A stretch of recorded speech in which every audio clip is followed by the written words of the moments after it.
We're here this evening in the Jennifer Armstrong Art Museum for a reading of Poetry from Africa by Stephen Mandavengurai.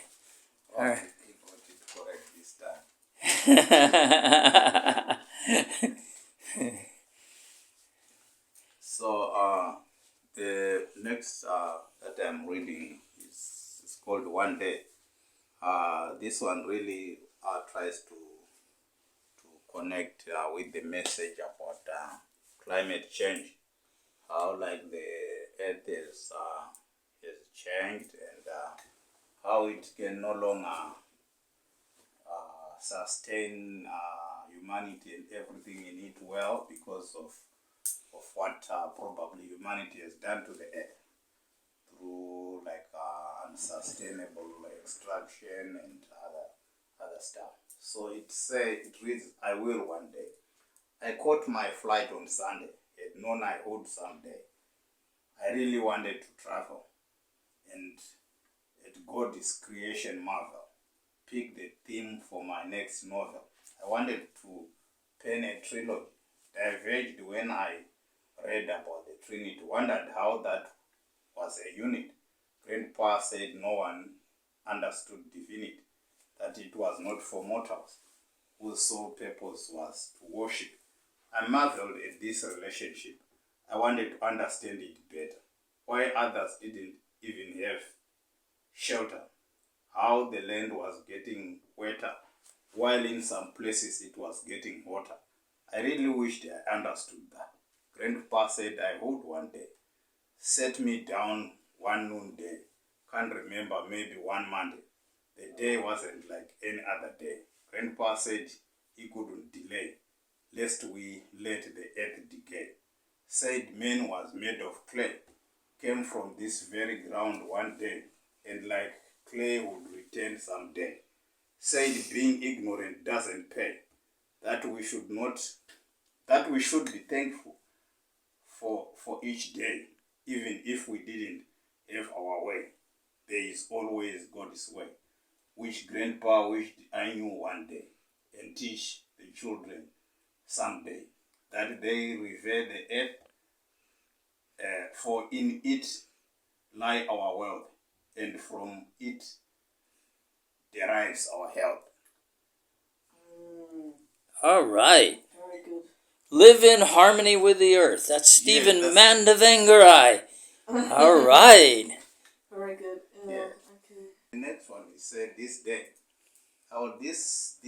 I had this most awesome day, spending time with my lady, wish our joy was there every day, wish we had invited all family. The atmosphere was too homely.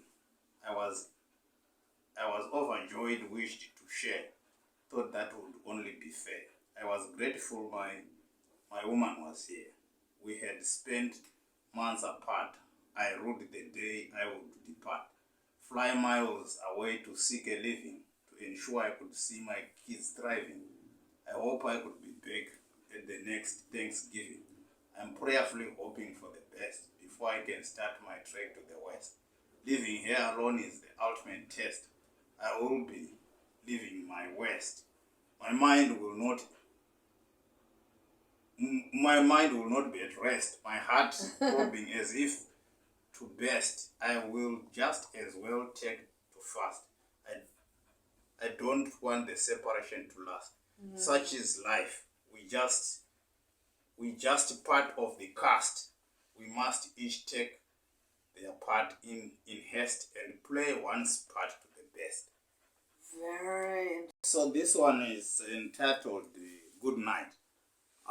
It basically talks about how, like, if you see what's happening, you would not say it out without getting into trouble. You don't see anything negative and report it as negative. So if you saw anything that is really bad, so you must a little bit sexualize. Don't report it as negative. If you do, then you get into trouble. So it says, the day was sweet. I saw your intelligent tweet. You argued there isn't enough wheat, that the country would starve. I considered that too brave. No one is safe to say the truth. They deemed it unpalatable. They argued this government is the most capable. You didn't talk in some parable. You just put it out there bare. They said, how would you dare? You said you didn't care. If you fell into their open snare, you demanded your just share of the freedom each citizen is entitled. You argued we can't be bottled and each passing day throttled. You argued we each day die. I now figure this isn't a lie.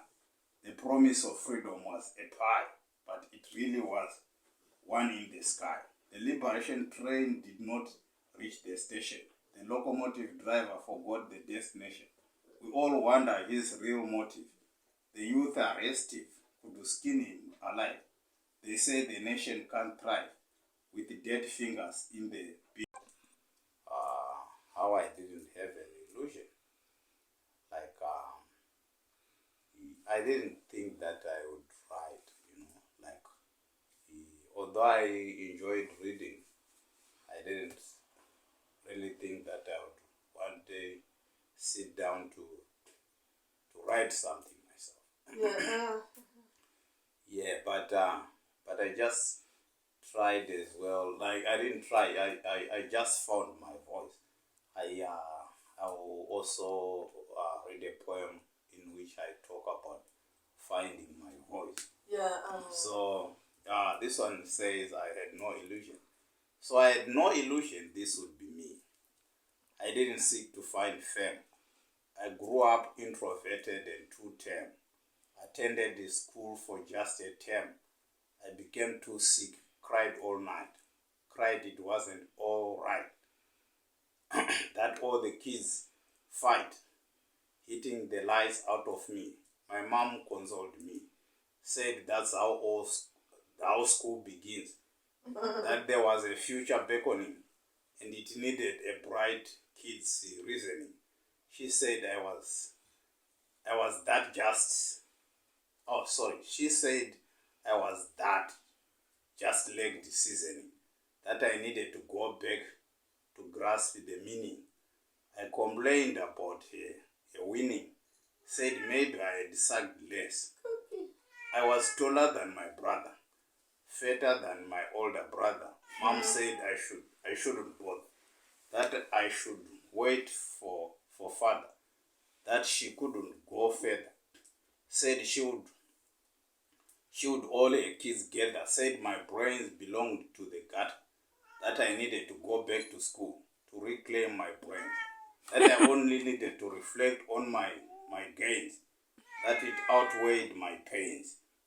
She said she was in chains, said she wasn't educated. I didn't see how that was related, but I was very elated. I wanted to understand how education elevated, how it would break the chains. Mom said I would be free, yeah, and live life so carefree, that I would have a wide choice, that I would amplify my voice, that I would be better than Lois, whose father ran the butchery, that uneducated. She said that the uneducated lived in a mortuary, that I would soon find sanctuary, that I could rest and restart in January. I said I had understood that I would develop our wood in times of need, distribute food, live a better life, seek the common good. Nice. So this one is entitled Money. It really talks about how money is an idea, and like an idea which you keep chasing and you will never get enough That's of. it. So it reads, I woke up one day broke to the bone. I cursed the day I was born. All my clothes were torn and began to wear what others had really worn. I had said my early prayers at dawn, asked God why he had made me such a clown. I had excelled at every institution, but seemed to live in destitution. I took to reading the Constitution. It promised me rights, but even in my house, there were no lights. Wondered if I needed to fight or flee abroad on the next flight. The British had opened borders, seemed to be on the new king's orders. I reread the Constitution, thought about a sister in prostitution, whether she had a rights enshrined.